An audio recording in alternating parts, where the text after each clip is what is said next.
प्राचीन भारत में उज्जैनी के राजा विक्रमादित्य अपनी वीरता और न्यायप्रियता के लिए प्रसिद्ध थे।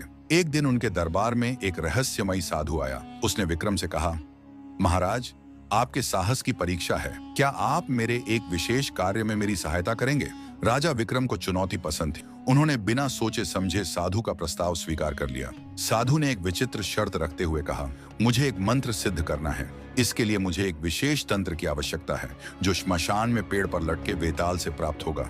लेकिन याद रखना, इस कार्य में आपकी हर चूक आपको जान का खतरा दे सकती है। विक्रमादित्य ने बिना समय गंवाए श्मशान की ओर प्रस्थान किया।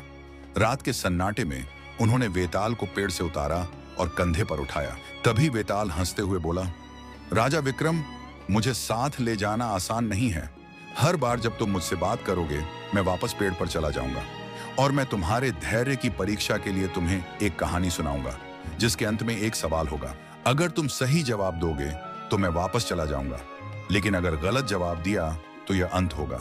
विक्रम सहर्ष आगे बढ़े और वेताल ने एक रहस्यमयी कहानी शुरू की। कहानी में पहली उलझन, वेताल ने पहली बार ऐसी पहेली पूछी जिसका उत्तर विक्रम ने दिया और वेताल फिर से पेड़ पर लौट गया। यह सिलसिला कई रातों तक चलता रहा। हर रात एक नई कहानी, एक नई पहेली, और विक्रम हर बार सही उत्तर देकर वेताल को वापस भेज देता। लेकिन एक रात वेताल ने एक अजीब कहानी सुनाई।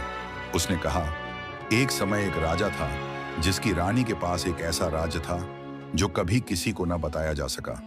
लेकिन एक दिन उस रानी को किसी ने मार दिया और वो गुप्त राज गुम हो गया।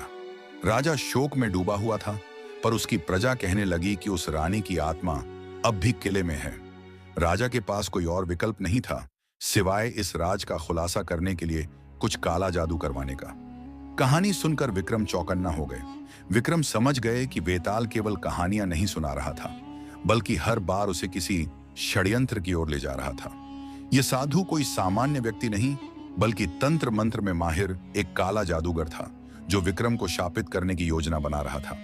अगले दिन जब विक्रम ने वेताल को वापस पकड़ा तो वेताल ने हंसते हुए कहा, राजा विक्रम, यदि तुम इस साधु का भेद जान जाओ तो तुम्हारा सामना उससे ही होगा। विक्रम ने समझदारी से काम लिया और साधु के अंतिम प्रश्न का उत्तर न देकर चुप रहे। इस पर वेताल ने विक्रम को साधु की सच्चाई बताई। वेताल ने कहा, वह साधु चाहता है कि तुम उसके मंत्र सिद्धि के लिए बलिदान बनो। अगर तुमने इसे पूरा किया तो तुम्हारा अंत निश्चित था, परंतु तुमने धैर्य और बुद्धि से उसे मात दी। अब मेरी मुक्ति का समय आ गया है। राजा विक्रम ने साधु का षड्यंत्र जानकर उसे बंदी बना लिया और अपने साहस और बुद्धिमानी से अपने राज्य को एक बड़े संकट से बचा लिया। शिक्षा, सच्चे साहस और धैर्य से कोई भी षड्यंत्र मात खा सकता है।